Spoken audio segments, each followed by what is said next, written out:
আল্লাহ তাআলা হযরত আদম আলাইহিসসালামকে দুনিয়ার পূর্বাঞ্চলের শহর শরণদ্বীপে এবং বিবি হাওয়াকে দুনিয়ার পশ্চিমাঞ্চলের জায়গা জেদ্দা নগরীতে নামিয়ে দিলেন। একে তো তাদের উভয়ের মনে মহান আল্লাহ তাআলার আদেশ অমান্য জনিত গুনাহের কারণে বেশ অশান্ত, তার ওপর আবার পরস্পরের মধ্যে এমন নিদারুণ বিচ্ছিন্নতা তাদের মনে বিষাদ এবং হতাশার সৃষ্টি করেছিল। পরিস্থিতির ভয়াবহতায় তাদের অন্তর দুঃখ, অনুতাপ ও ভীতি বেদনার আঘাতে ভেঙে চৌচির হয়ে যাচ্ছিল। দুনিয়ার এক এলাকায় বসে হযরত আদম আলাইহিসসালাম তার স্ত্রী হাওয়ার সাথে বিচ্ছেদের বেদনায় গুমড়িয়ে মরছিলেন এবং অন্য এলাকায় বসে বিবি হাওয়া একাকী অবস্থায় তার স্বামী আদম আলাইহিসসালামকে হারিয়ে হাহাকার করছিলেন। কিন্তু এদের মধ্যে কে কাকে কোথায় তালাশ করবেন, কে কোথায় আছেন, কেউ কারো খোঁজ জানেন না। এমন পরিস্থিতিতে একই স্থানে বসে কান্না করা ছাড়া তাদের আর কিছুই করার মতো ছিল না। তারা শুধু কান্না করছিলেন এবং আল্লাহ তাআলার দরবারে গুনাহ মাফের জন্য দোয়া করছিলেন। বহু দূরবর্তী দুটি জায়গায় বসে দুজনেই কেঁদে কেঁদে নিজেদের বুক ভাসাতে লাগলেন। শরণদ্বীপে বসে হযরত আদম আলাইহিসসালাম কাঁদতে কাঁদতে তার চোখ হতে এত বেশি পরিমাণ পানি প্রবাহিত হলো যে তাতে জমিনের ওপর স্রোত প্রবাহিত হয়ে গেল। আর সেই চোখের পানি যেখানে পড়েছিল সেখানে দুনিয়ার বুকে সর্বপ্রথম খুরমা গাছের উৎপত্তি এবং স্রোতধারার দুই পাশে সৃষ্টি হলো লবঙ্গ এবং জায়ফল গাছ। অপরদিকে জেদ্দায় বসেও বিবি হাওয়া একইভাবে কান্না করছিলেন। তার চোখের পানিতে সেখানে সৃষ্টি হলো মেহেদি গাছ, আর তার অশ্রু প্রবাহিত হয়ে যে সকল নদীতে গিয়ে পতিত হয়েছিল সে সকল নদী তলদেশে জন্ম নিল বিভিন্ন রকমের মূল্যবান পাথর সমূহ। তাদের এমন অবস্থায় প্রায় ৩০০ বছর অতিবাহিত হলো। এরপর একদিন আল্লাহ রাব্বুল আলামিন ফেরেশতা জিবরাইলকে বললেন, হে জিবরাইল, তুমি আমার বান্দা আদমের কাছে গিয়ে বলো সে যেন মক্কা শরীফে গিয়ে হজ আদায় করে আসে। তিনি সঙ্গে সঙ্গে হযরত আদম আলাইহিসসালামের নিকট উপস্থিত হলেন এবং তাকে আল্লাহ তাআলার আদেশের কথা জানিয়ে দিলেন। হযরত আদম আলাইহিসসালাম আল্লাহর আদেশ পালন করতে শরণদ্বীপ হতে মক্কা শরীফের উদ্দেশ্যে রওনা হলেন। তিনি মাত্র ৩০ বার পা ফেলার পরেই মক্কা শরীফে পৌঁছে গেলেন। আল্লাহ পাক শরণদ্বীপ হতে মক্কা শরীফকে অত্যন্ত নিকটবর্তী করে দিলেন এবং তিনি সেখানে উপনীত হওয়া মাত্রই অগণিত ফেরেশতা তার নিকট এসে বলল, হে আদম, আমরা আল্লাহ রাব্বুল আলামিনের আদেশে এখানে একাধারে ২০০০ বছর ধরে খানায় কাবার তাওয়াফ করছি। তখন ওই সময়ে কোনো খানায় কাবা ছিল না। ওই সময় সেইখানকার নাম ছিল বাইতুল মামুর। অবশ্য সেখানে কোনো প্রকার দৃশ্যমান বা প্রকাশ্য ঘর ছিল না। চতুর্থ কিংবা সপ্তম আসমানে ফেরেশতাদের ইবাদত করার জন্য যে মসজিদ রয়েছে, মক্কা শরীফের ওই জায়গাটি ঠিক তার নিচে অবস্থিত ছিল এবং মসজিদটির ছায়া ওই জায়গায় পতিত হতো। পরবর্তীকালে হযরত আদম আলাইহিসসালাম সেখানে একটি মসজিদ নির্মাণ করেন এবং তিনি এর নাম দেন বাইতুল্লাহ বা আল্লাহর ঘর। হযরত আদম আলাইহিসসালাম সেখানে গিয়ে অদূরে আরাফাতে জাবালে রহমত নামক স্থানে গিয়ে বসে পড়লেন। সেই সময় তিনি শারীরিক এবং মানসিক ক্লান্তিতে একেবারে দুর্বল হয়ে পড়েছিলেন এবং ওই জায়গাতে বসে হযরত আদম আলাইহিসসালাম চোখের পানি বের করে মহান আল্লাহ রব্বুল আলামিনের দরবারে পুনরায় দোয়ায় মগ্ন হলেন। তিনি আল্লাহ রব্বুল আলামিনের কাছে তার নিজের এবং স্ত্রী গুনাহ মাফের জন্য দোয়া করতে থাকলেন। এরপর হযরত আদম আলাইহিসসালাম মুনাজাত করতে করতে আকাশের দিকে তাকালেন। এমন সময় আল্লাহ রব্বুল আলামিনের অসীম রহমতে তার মানবীয় চোখের পর্দা সরে গেল।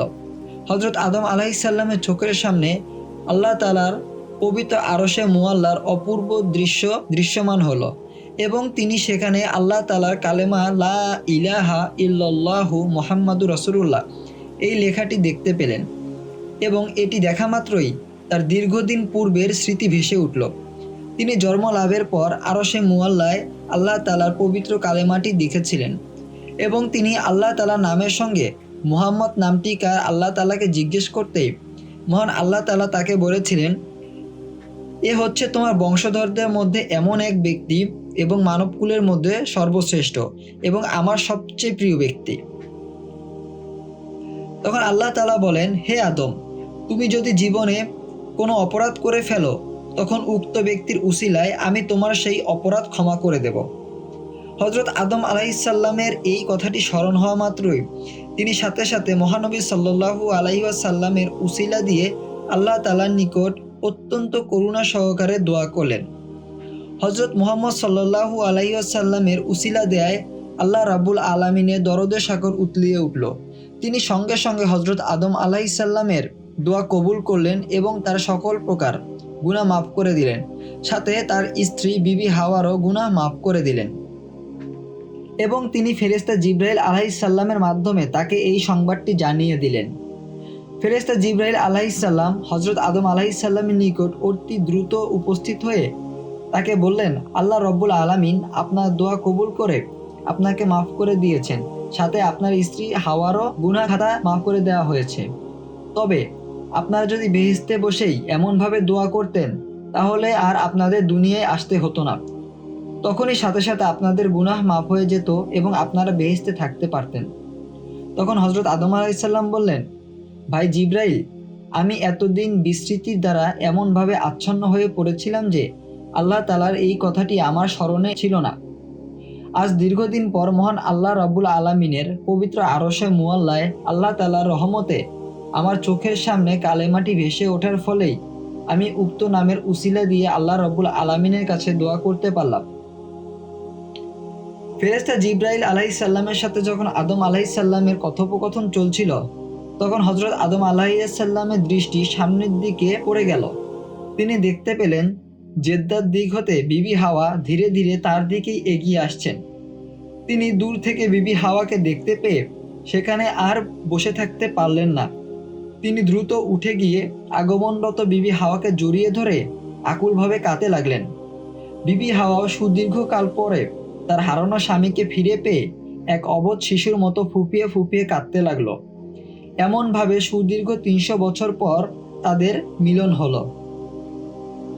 হযরত আদম আলাইহিস সালাম ও বিবি হাওয়ার কান্না যেন কিছুতেই থামছিলেন না।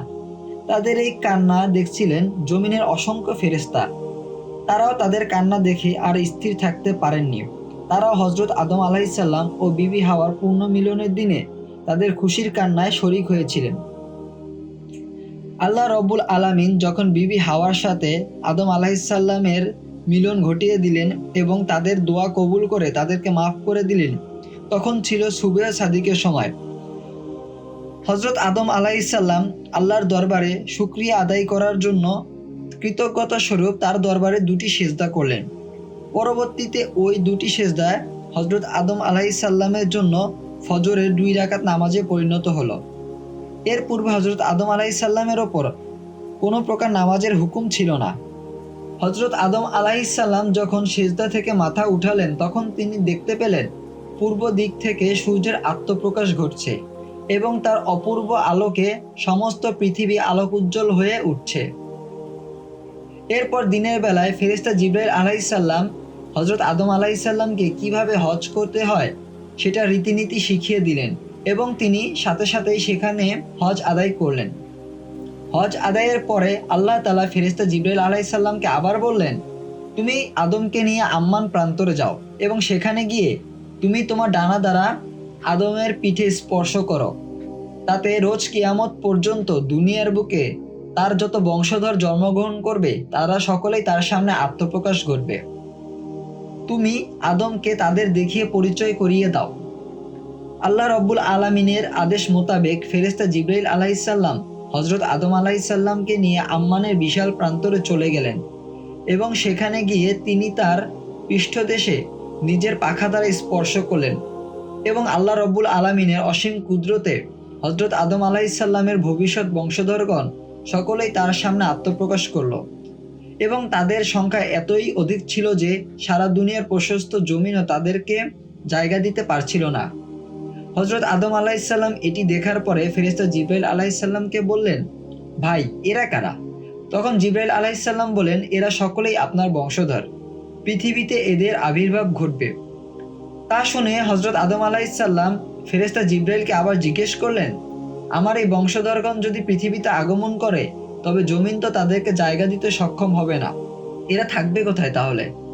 হযরত আদম আলাইহিস সালামের এরূপ প্রশ্নের সাথে সাথে মহান আল্লাহ তাআলার তরফ হতে আওয়াজ আসলো, আদম তুমি তোমার বংশধরদের দেখে তাদের অবস্থা নিয়ে ভাবনায় পড়ো না, কেননা তোমার ভাবনার কোনো কারণ নেই, আমি সকল কিছুরই ব্যবস্থা করে রেখেছি।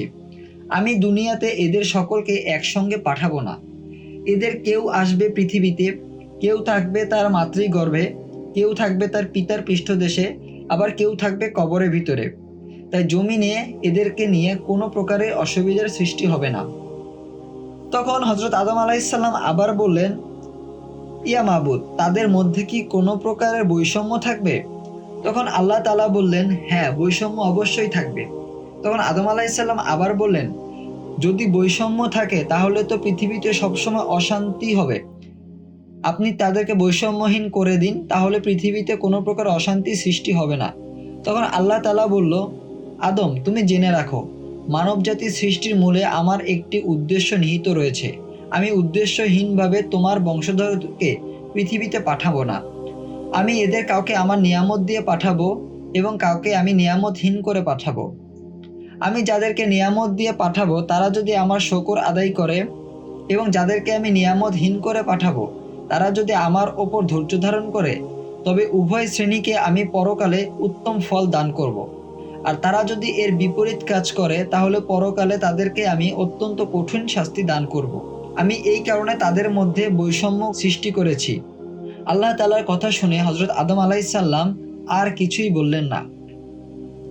এরপর আল্লাহ তাআলা হযরত আদম আলাইহিসসালামের সন্তানকুলের আত্মাসমূহকে দুই ভাগে বিভক্ত হয়ে দাঁড়িয়ে যেতে বললেন, এবং তারা আল্লাহ রাব্বুল আলামিনের আদেশ অনুযায়ী দুই ভাগে ভাগ হয়ে দাঁড়ালো।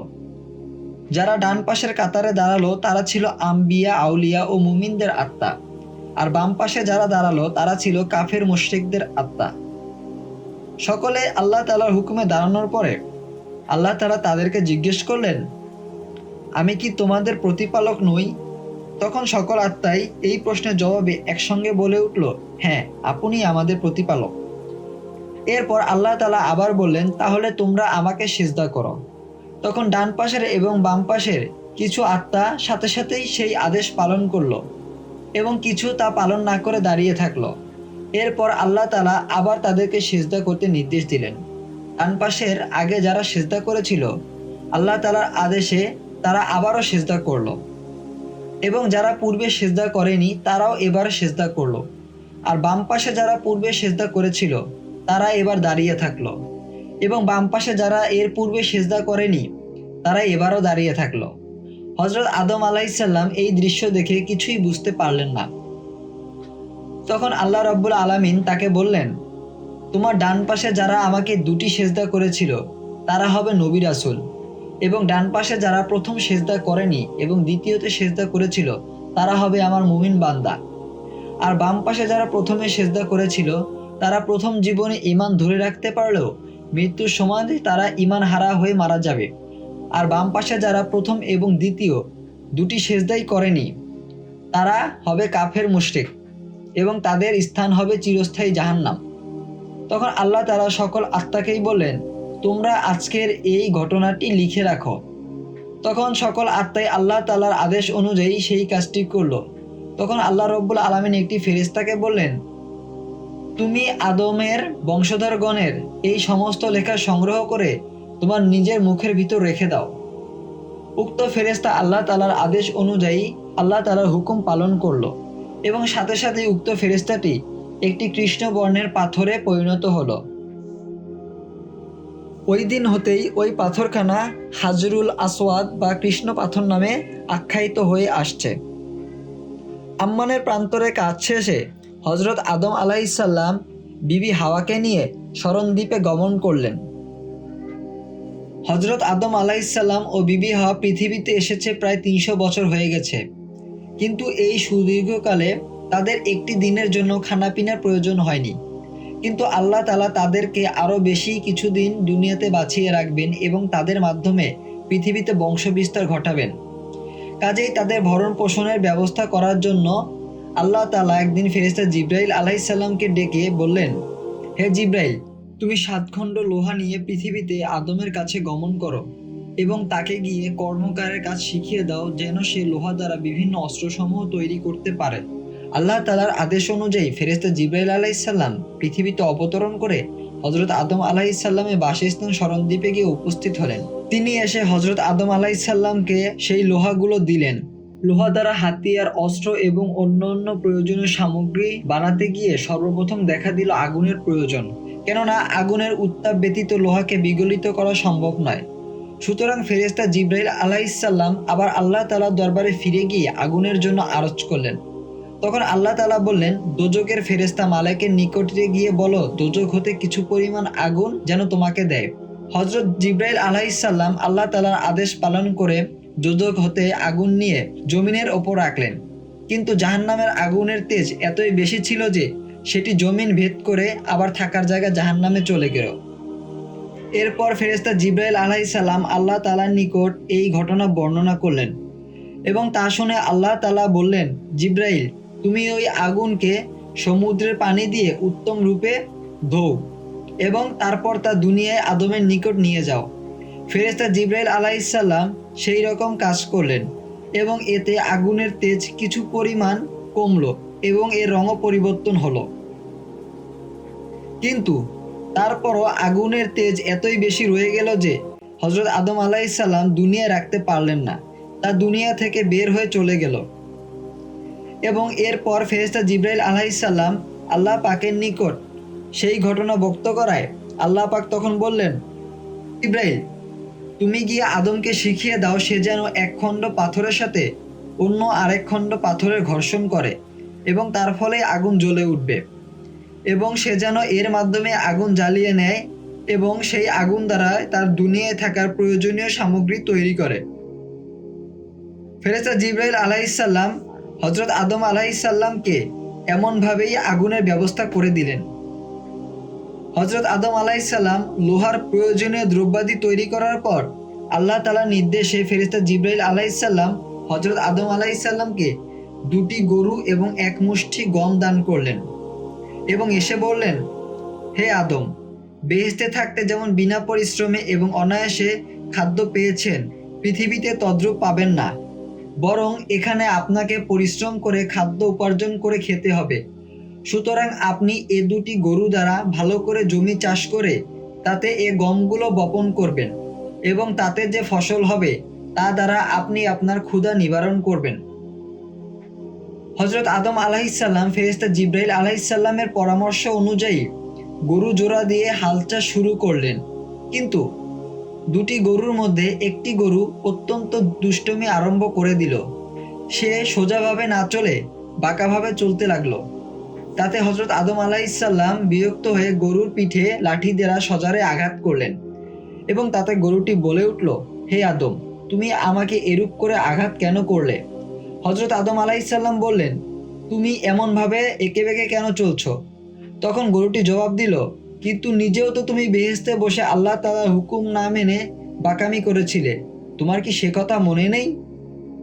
গরুর থেকে এই জবাব শুনে হযরত আদম আলাইহিসসালাম লজ্জায় ও দুঃখে লাঙল ছেড়ে জমির পাশে বসে রইলেন।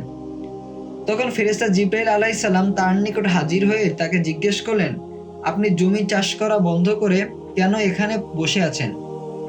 তখন হযরত আদম আলাইহিসসালাম ফেরেশতা জিবরাইল আলাইহিসসালামকে বললেন, একটি গরু আমাকে যে কথা শোনালো তাতে মনে হয় না আমার দ্বারা জমি চাষ করা সম্ভব হবে। হযরত জিবরাইল আলাইহিসসালাম বলেন, মুনিবের আদেশ অমান্য করলে এরূপ কথা শুনতে হয়। তাতে গরুর প্রতি দোষারোপ না করে এরূপভাবে বসে থাকলে বরং আপনার নিজেরই ক্ষতি হচ্ছে, গরুর কোনো কিছুই হবে না। আপনি এসব কিছু ভুলে আপনি যথারীতি জমিন চাষ করতে শুরু করুন। ফেরেশতা জিবরাইল আলাইহিসসালামের পরামর্শ শুনে হযরত আদম আলাইহিসসালাম আবার হাল চাষ শুরু করে দিলেন। কিন্তু এর কিছুক্ষণের মধ্যেই আবার দ্বিতীয় গরুটি দুষ্টুমি আরম্ভ করে দিল। সে চলতে চলতেই মাঝখানে দাঁড়িয়ে থাকে এবং বারবার কাঁধের জোয়ালটি ফেলে দিয়ে কাজের ব্যাঘাত ঘটাতে শুরু করলো। হযরত আদম আলাইহিসসালাম এতে এত বেশি বিরক্ত হয়ে উঠলেন যে তিনি গরুর পিঠে লাঠি দ্বারা সজোরে অনেকগুলো আঘাত করলেন এবং সঙ্গে সঙ্গে গরুটি কান্না করে দিল এবং সে আকাশের দিকে মুখ তুলে হযরত আদম আলাইহিসসালামের বিরুদ্ধে উচ্চ আওয়াজে আল্লাহর দরবারে নালিশ জানালেন। হযরত আদম আলাইহিসসালাম এই অবস্থা দেখে তার মনে দারুণ ভয়ের সৃষ্টি হলো। তাই তিনি এবার জমি চাষ করা বন্ধ করে দিয়ে তার স্ত্রী বিবি হাওয়ার নিকট চলে গেলেন। সেটা দেখে জিবরাইল আলাইহিসসালাম আবার হযরত আদম আলাইহিসসালামকে বললেন, আপনি আবার হাল চাষ করা বন্ধ করে এখানে কেন? হযরত আদম আলাইহিসসালাম বললেন, ভাই জিব্রাইল, এর পূর্বে প্রথম গরুটির কাণ্ডের কথা তো আপনি জানেনই। এবার অন্য গরুটি কি করেছে তা শুনুন। আপনার পরামর্শ অনুযায়ী আমি যখন আবার জমি চাষ করতে শুরু করলাম, তখন দ্বিতীয় গরুটি হঠাৎ করে জায়গায় জায়গায় দাঁড়িয়ে যাচ্ছে এবং তার কাঁধের জোয়াল ফেলে পুনরায় দাঁড়িয়ে থেকে আমার কাজের ব্যাঘাত ঘটানো শুরু করেছে। তখন আমি তাকে লাঠি দ্বারা অনেক জোরে আঘাত করায় সে দুটি চোখ হতে পানি ছেড়ে দিয়ে আল্লাহ রব্বুল আলামিনের দরবারে আমার বিরুদ্ধে অভিযোগ জানালো। তখন আমি আল্লাহ রব্বুল আলামিনের গজবের ভয়ে অত্যন্ত ভীত হয়ে হাল চাষ বন্ধ করে দিলাম।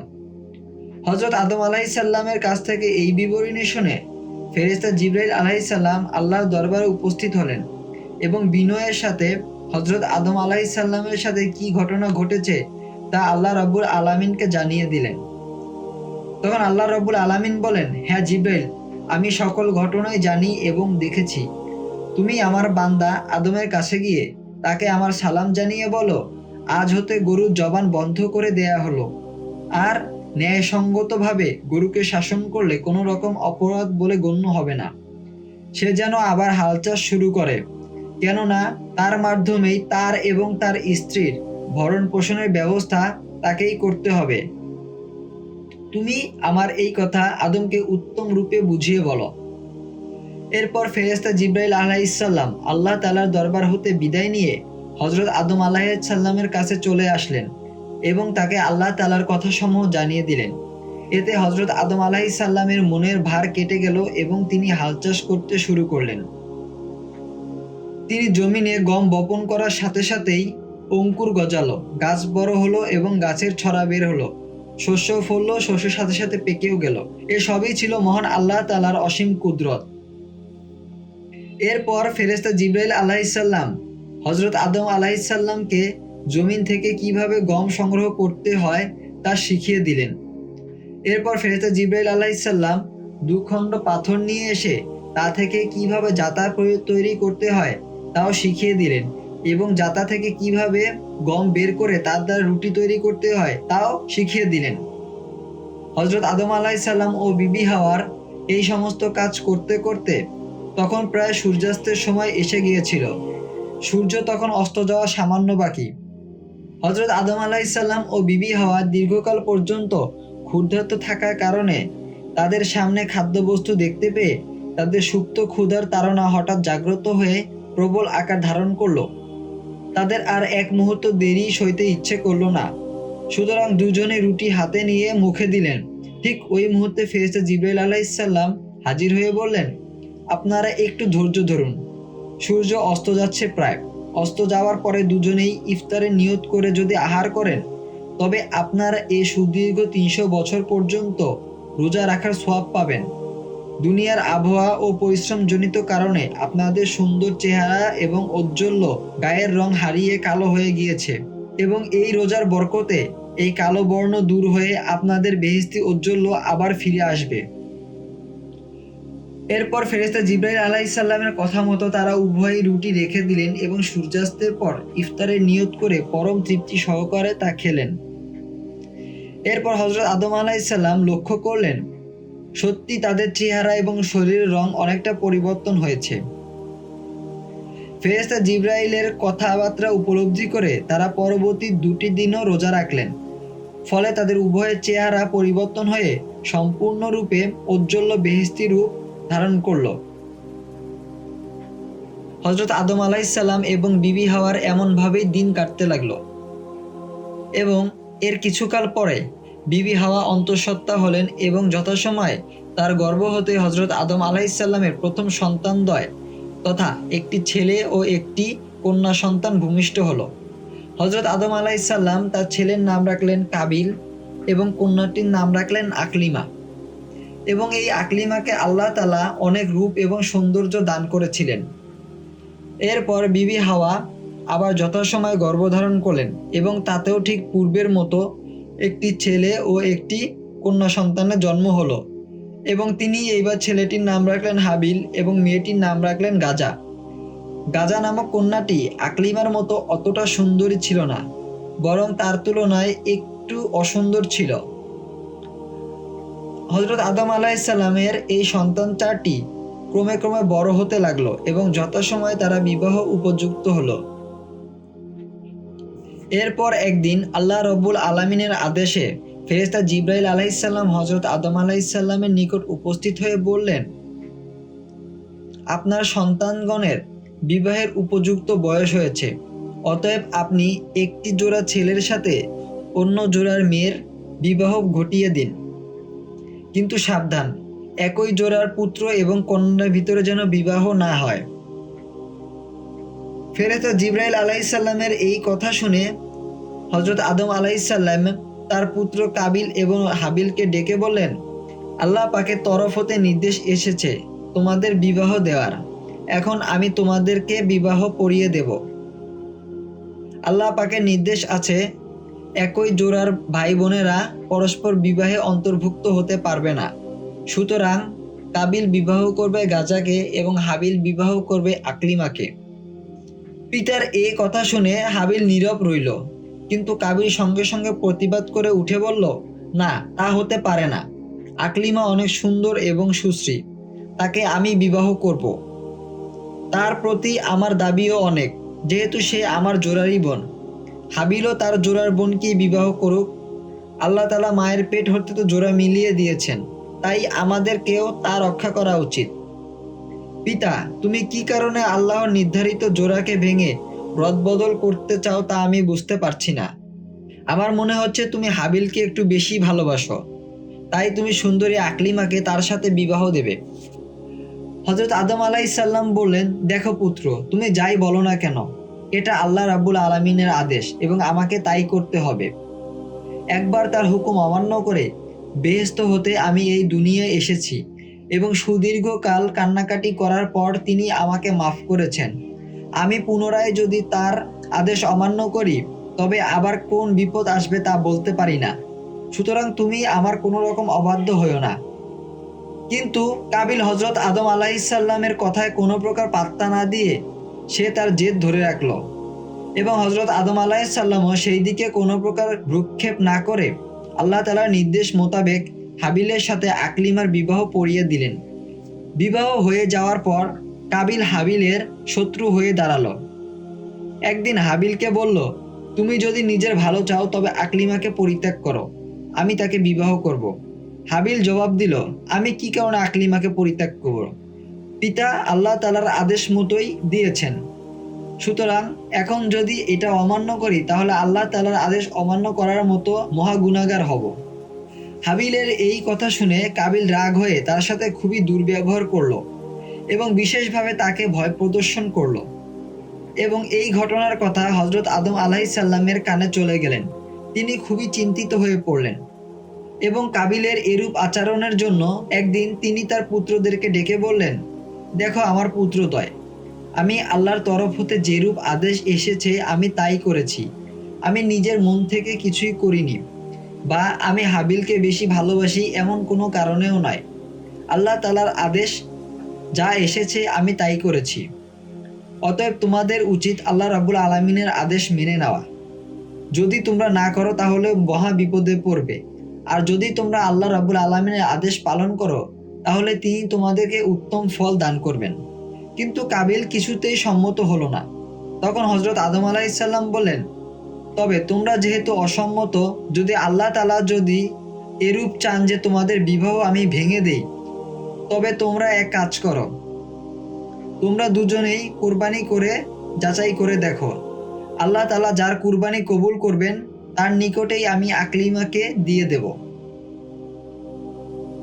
হযরত আদম আলাইহিসসালামের কথা মতো কাবিল এবং হাবিল উভয়েই দুটি দুম্বা নিয়ে পাহাড়ে চলে গেলেন এবং নিজ নিজ দুম্বা জবে করে পৃথক পৃথকভাবে মাংস তারা পাহাড়ের ওপর রেখে দিলেন।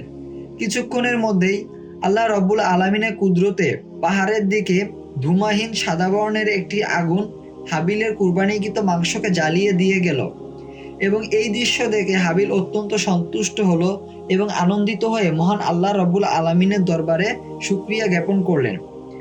অন্যদিকে কাবিল লজ্জায় অপমানে অত্যন্ত হিংস্র হয়ে উঠল এবং হাবিলকে বলল, আমি অবশ্যই এটি দেখে নেব। কুরবানির ফলাফল হজরত আদম আলাইসাল্লামের নিকট পৌঁছালে তিনি কাবিলকে নিজের কাছে ডেকে নিয়ে নানাভাবে সান্ত্বনা দিয়ে বললেন, দেখো, এখানে আল্লাহ তাআলার ইচ্ছাই, এখন আর কিছুই করার নেই। সুতরাং তোমার উচিত হবে এই বিষয়টি মেনে নেয়া, এবং ভবিষ্যতে তোমার জন্য অনেক ভালো হবে যদি তুমি এই বিষয়টি মেনে নাও। কিন্তু কাবিল তার পিতার এসব কথায় কোনো কর্ণপাতই করল না। সে অপমানের জ্বালায় হাবিলকে আরও বেশি শত্রু ভাবা শুরু করলো। সে এবার প্রতিজ্ঞা করলো, যেভাবেই হোক হাবিলকে সে হত্যা করে ফেলবে, এবং হত্যা করার সুযোগও সে খুঁজতে লাগলো। কিন্তু হজরত আদম আলাইসাল্লামের অত্যাধিক সতর্কতার কারণে সে তার নিজের উদ্দেশ্য সাধন করতে সক্ষম হলো না। এবং এর কিছুদিন পর হজরত আদম আলাইসাল্লাম হজ আদায় করতে মক্কা শরীফের উদ্দেশ্যে গমন করলেন। কাবিল এতদিন তার পিতার কারণে হাবিলকে কিছু বলতেও পারেনি, করতেও পারেনি। এবার তার পিতা নেই, সে তার পিতার অনুপস্থিতিতে তার এই কাজ করার ব্যাপারে বেশ উৎসাহিত হয়ে উঠল এবং সে সুযোগের সন্ধান করতে থাকলো। এর কিছুদিন পরে সে সুযোগ পেয়েও গেল। একদিন হাবিল তার বকরি এবং মেষ চড়াতে পাহাড়ি এলাকায় চলে গেলেন। কাবিল সবসময় তার যাতায়াতের জায়গা এবং গতিধারার ওপর লক্ষ্য রাখত। সেদিন হাবিল মেষ চড়াতে যাবার কিছু সময় পর কাবিলও সেই মাঠে গিয়ে উপস্থিত হলো। হাবিল তার বকরি এবং মেষগুলোকে মাঠে চড়াতে দিয়ে সে গাছের ছায়া ঘুমিয়ে পড়ল। কাবিল ভাবল, হাবিলকে এখনই হত্যা করার উপযুক্ত সময়। কিন্তু একটা মুশকিল ব্যাপারে সে ফেঁসে গেল, কেননা পৃথিবীতে এর পূর্বে কেউ কাউকে কখনো হত্যা করেনি, আর হজরত আদম আলাইসাল্লামের কয়েকটি সন্তান ব্যতীত পৃথিবীতে আর কোনো মানুষই ছিল না। তাই সে হত্যাই বা করবে কিভাবে? কেননা সে কিভাবে হত্যা করতে হয় তার নীতি কিছুই জানতো না। কিন্তু কাবিলের এই কথা একমাত্র পাপিষ্ট ইবলিশই জানতো। কাবিলের সমস্যার সমাধানের দূত হিসেবে সেখানে উপস্থিত হলো। সে নিজে একটি মানুষের রূপ ধারণ করে কাবিলের সামনে দিয়ে ধীরে ধীরে হাঁটতে লাগলো, এবং কাবিল যখন তার দিকে দৃষ্টি নিক্ষেপ করলো, সে তখন একটি কৃত্রিম সাপ বানিয়ে পাথরের ওপর ছেড়ে দিল। সাপটি ধীরে ধীরে মানুষরূপী পাপিষ্ট ইবলিশের দিকে যেতে লাগলো। ঠিক তখনই ইবলিশ জমিন থেকে একটি বড় পাথরখণ্ড নিয়ে সেই সাপটির মাথা লক্ষ্য করে আঘাত করলো। অমনি সাপটি মারা গেল সেখানে। উক্ত ঘটনা কাবিলের চোখের সামনেই ঘটেছিল। তখন কাবিল এটি দেখে তার সমস্যার সমাধান পেয়ে গেল। সেও হত্যা করার উপায় শিখে ফেলল। সুতরাং সে আর দেরি না করে নিজের চেয়েও একখণ্ড বড় পাথর নিয়ে ঘুমন্ত হাবিলের মাথা লক্ষ্য করে প্রচণ্ড বেগে নিক্ষেপ করল, এবং সঙ্গে সঙ্গে সেখানে হাবিলের মৃত্যু ঘটে গেল। কিন্তু মৃত্যু তো হলো, এরপর আরও একটি সমস্যা দেখা দিল। সে হাবিলের মৃতদেহ কিভাবে গোপন করবে যাতে সে নির্দোষ থাকে? যদি হাবিলের লাশ এখানে থাকে তবে তার মৃত্যুর কথা তার পিতার কাছে পৌঁছে যাবে, এবং হাবিলকে যে সেই হত্যা করেছে তাও তার পিতা বুঝতে পারবে। তাই সে হাবিলের মৃত লাশটি কাঁধে নিয়ে এদিক ওদিক ঘোরাফেরা করতে লাগলো এবং ভাবতে লাগলো লাশটি কোথায় গোপন করা যায়। ঠিক সেই মুহূর্তে তার একটি গাছের ডালের দিকে নজর পড়ল, এবং সেখানে সে দেখতে পেল দুটি কাক প্রচণ্ড কলহে লিপ্ত হয়েছে, এবং তারা একে অপরকে ঠোঁট দ্বারা ভীষণভাবে আক্রমণ করছিল। হঠাৎ সবল কাকটির আক্রমণে দুর্বল কাকটি মারা গেল। এরপর দেখা গেল জীবিত কাকটি ঠোঁট দ্বারা জমিন খুঁড়ে একটি গর্ত বানিয়ে তার মধ্যে মৃত কাকটিকে রেখে মাটি দ্বারা তার ওপর ঢেকে দিয়ে কাকটি উড়ে চলে গেল। কাবিল এই দৃশ্য দেখার পর সে নিজেই মনে মনে নিজেকে ধিক্কার দিল।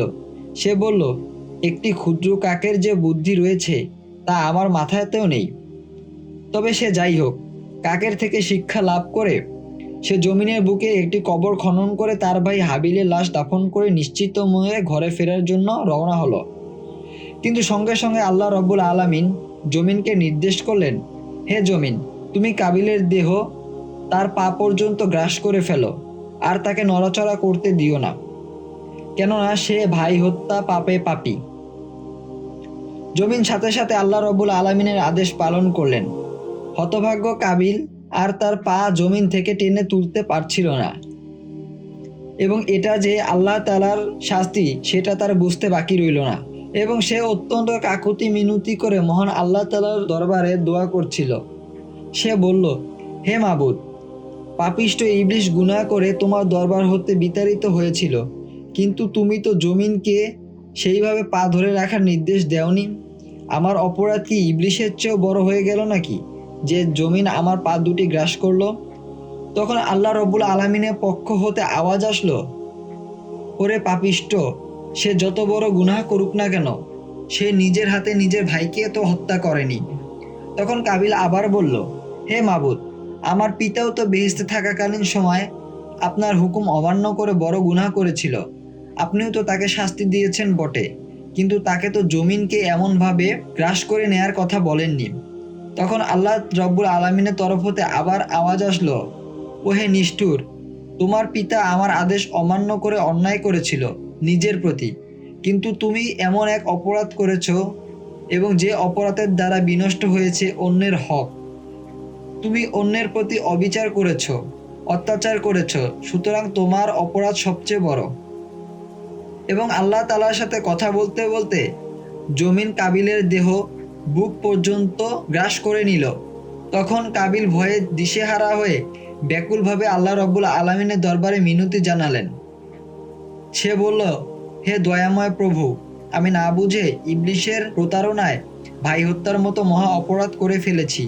সত্যি এর কোনো ক্ষমা নেই।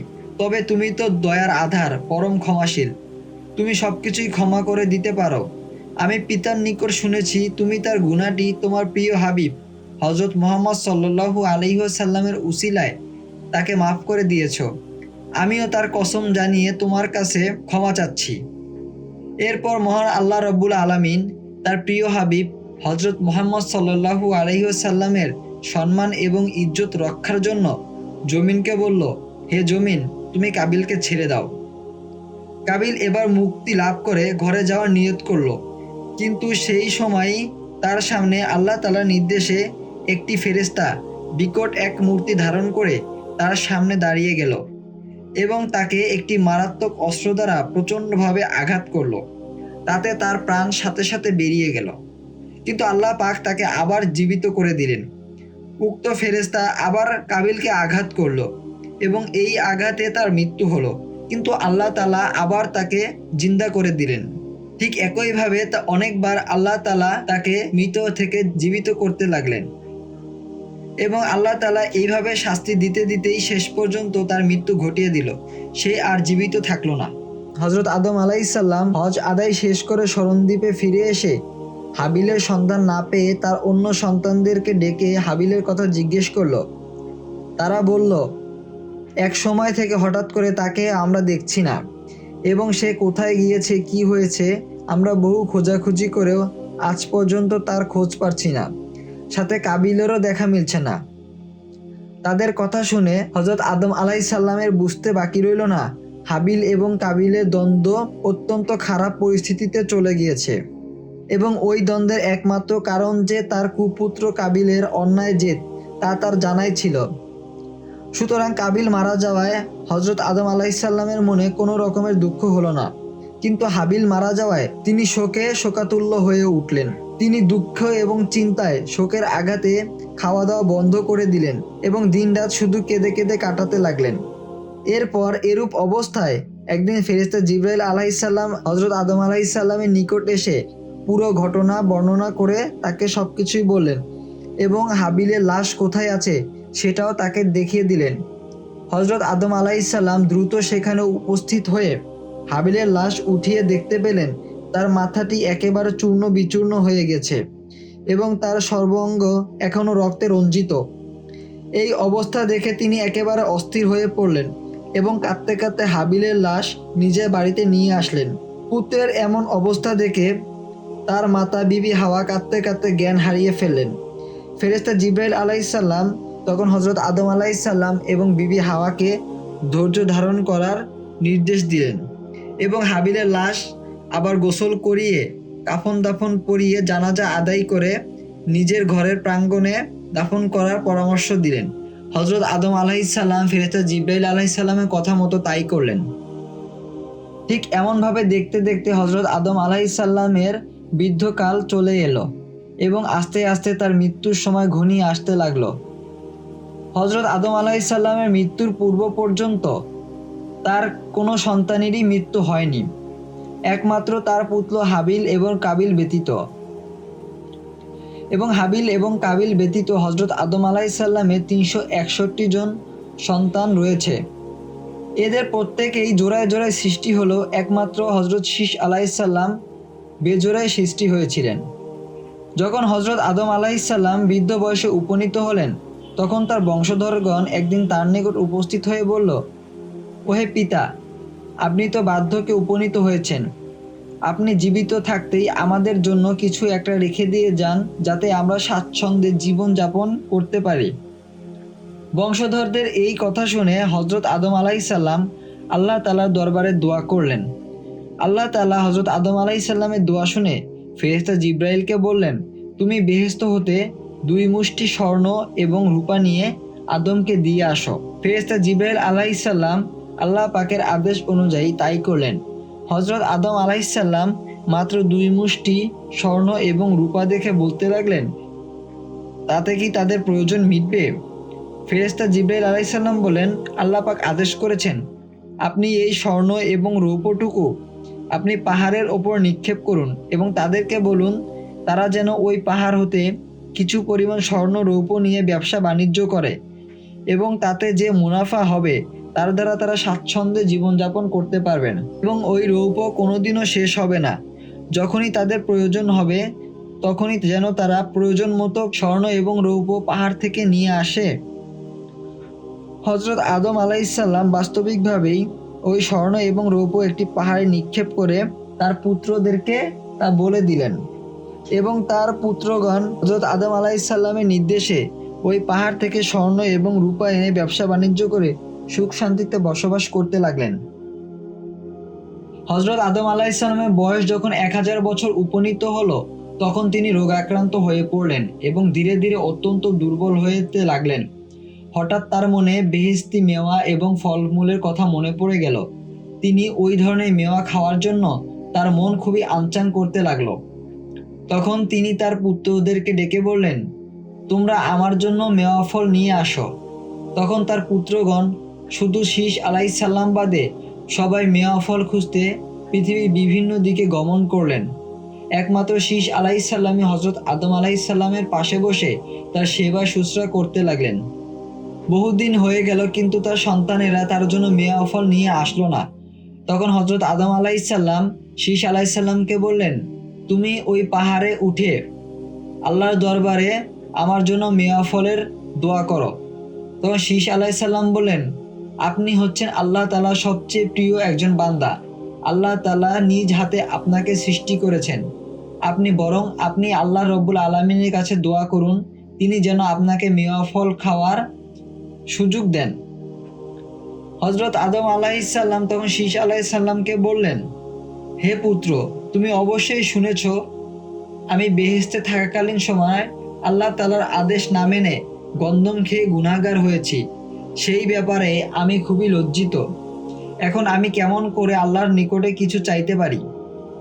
অন্যদিকে তুমি আল্লাহর দরবারে এখন পর্যন্ত সম্পূর্ণ নিষ্পাপ রয়েছ, কোনো গুনাহই করো নাই। তোমার দোয়া আল্লাহ রব্বুল আলামিন অবশ্যই কবুল করবেন। তখন হযরত শীস আলাইহিসসালাম হযরত আদম আলাইহিসসালামের কথা মতো নির্দিষ্ট পাহাড়ে গিয়ে তার পিতার জন্য আল্লাহ রব্বুল আলামিনের দরবারে দোয়া করলেন। আল্লাহ তাআলা শীস আলাইহিসসালামের দোয়া কবুল করে ফেরেশতা জিবরাইলকে হুকুম করলেন, জিবরাইল, তুমি বেহেশতের সর্বোত্তম নিয়ামত সমূহ সোনার থালায় সাজিয়ে এবং একটি রূপসী হুরের মাথায় তুলে দাও এবং সে যেন তা নিয়ে আদমের নিকট যায়। উক্ত হুর বেহেশতি মেওয়া সহ বিভিন্ন ফল নিয়ে হযরত আদম আলাইহিসসালামের নিকট উপস্থিত হলেন এবং তাকে দেখে হযরত আদম আলাইহিসসালাম জিজ্ঞেস করলেন, ভাই জিবরাইল, এই সুন্দরী হুর কার জন্য মনোনীত করেছেন আল্লাহ রাব্বুল আলামিন? তখন জিবরাইল আলাইহিসসালাম বলেন, আপনার সকল সন্তানই জোড়ায় জোড়ায় ভূমিষ্ঠ হয়েছে, একমাত্র শীস আলাইহিসসালামই বিনা জোড়ায় ভূমিষ্ঠ হয়েছেন। সুতরাং আল্লাহ রাব্বুল আলামিন এই হুরকে তার সবচেয়ে প্রিয় বান্দা শীস আলাইহিসসালামের জন্য নির্বাচিত করেছেন।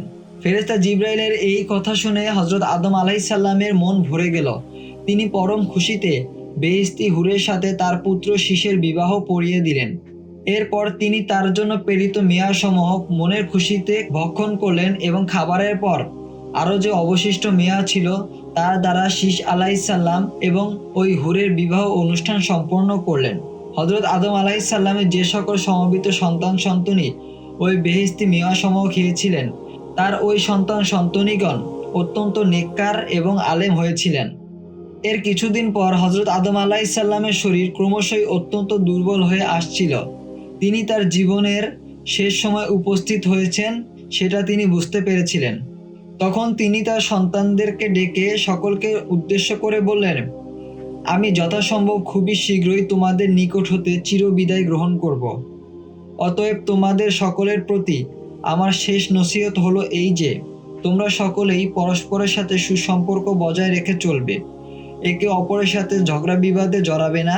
কোনো প্রকার গুরুতর সমস্যা দেখা দিলে সকলে পরামর্শ করে একত্রে সমাধান করার চেষ্টা করবে এবং সর্বক্ষেত্রে তোমরা শিষ্যের পরামর্শ, আদেশ এবং মীমাংসার প্রতি গুরুত্ব প্রদান করবে এবং তাকে মেনে চলো, কেননা সে আল্লাহ তাআলার অতি প্রিয় একজন। তোমরা জেনে রাখো, আমি শীষকেই আমার স্থলাভিষিক্ত করে যাচ্ছি, যেহেতু সে তোমাদের তুলনায় শিক্ষা দীক্ষা জ্ঞানে সর্বদিকেই সর্বশ্রেষ্ঠ এবং যোগ্যতম। তখন হজরত আদম আলাইসাল্লামের সকল বংশধরগণ তার কথা স্বীকার করে নিল এবং তা মেনে চলতে তার কাছে প্রতিশ্রুতিবদ্ধ হলো। এবং এই সব বলে হজরত আদম আলাইসাল্লাম তার পুত্র শীষ আলাইসাল্লামকে নিজের খেলাফত প্রদান করলেন। এরপর একদিন মালাকুল মাউত ফেরেশতা আজরাইল আলাইসাল্লাম ও ফেরেশতা জিবরাইল আলাইসাল্লামকে সঙ্গে নিয়ে হজরত আদম আলাইসাল্লামের নিকট হাজির হলেন। হজরত আদম আলাইসাল্লাম হজরত আজরাইল আলাইসাল্লামকে দেখে বুঝতে পারলেন যে তিনি শেষ সময়ে এসে গেছেন। তিনি ফেরেশতাদ্বয়কে উপযুক্ত অভ্যর্থনা জানালেন। সেই সময় হজরত শীষ আলাইসাল্লাম ও বিবি হাওয়া হজরত আদম আলাইসাল্লামের খেদমতে নিযুক্ত ছিলেন। তিনি তাদেরকে বললেন, তোমরা একটু অন্যত্র গিয়ে বসো, আমি আমার নিকট আগত মেহমানদের সাথে কিছু কথাবার্তা বলবো। এবং তারা উভয়ই হজরত আদম আলাইসাল্লামের নির্দেশ অনুযায়ী উঠে বাহিরে চলে গেলেন। আর তারা উঠে যাওয়া মাত্রই ফেরেশতা আজরাইল আলাইসাল্লাম বললেন, হে আবুল বাশার আদম, আপনি আমার আগমনের উদ্দেশ্য বুঝতে পেরেছেন। আমি আর বেশি দেরি করতে পারবো না। আল্লাহ পাক আমাকে আপনার জান কবজ করতে পাঠিয়েছেন। এখন যদি আপনি বলেন তাহলে আমি আমার কাজ সমাধান করতে পারি। তখন হজরত আদম আলাইসাল্লাম বললেন, আমি আমার প্রিয় মাবুদের আহ্বানে সাড়া দিতে সর্বদাই প্রস্তুত, আপনি আপনার কর্তব্য পালন করুন। ফেরেশতা হজরত আজরাইল আলাইসাল্লাম যখন তার কাজ সমাধানের উদ্যোগ নিলেন তখন ফেরেশতা জিবরাইল আলাইসাল্লাম তাকে লক্ষ্য করে বললেন, হে মালাকুল মাউত, আবুল বাশার হজরত আদম আলাইসাল্লামের জান কবজ করতে একটু খেয়াল রাখবেন, তার যেন কোনো রকমের কষ্ট না হয়, কেননা স্বয়ং আল্লাহ রাব্বুল আলামিন তাকে নিজের হাতে সৃষ্টি করেছেন এবং তার প্রতি আল্লাহ তাআলার দয়াও অফুরন্ত। তখন হজরত আজরাইল আলাইসাল্লাম তার পবিত্র দেহ থেকে রূহ বের করে নিলেন এবং হজরত আদম আলাইসাল্লাম অতি শান্ত এবং ধীরস্থিরভাবে নিদ্রার কোলে ঢলে পড়লেন এবং তার চোখ বুজে গেল। হজরত আদম আলাইসাল্লামের ইন্তেকালের দিনটি ছিল পবিত্র শুক্রবার। এই পবিত্র শুক্রবারে তিনি এই নশ্বর দুনিয়া হতে আল্লাহ রব্বুল আলামিনের নিকট পৌঁছে গেলেন। ইন্না লিল্লাহি ওয়া ইন্না ইলাইহি রাজিউন।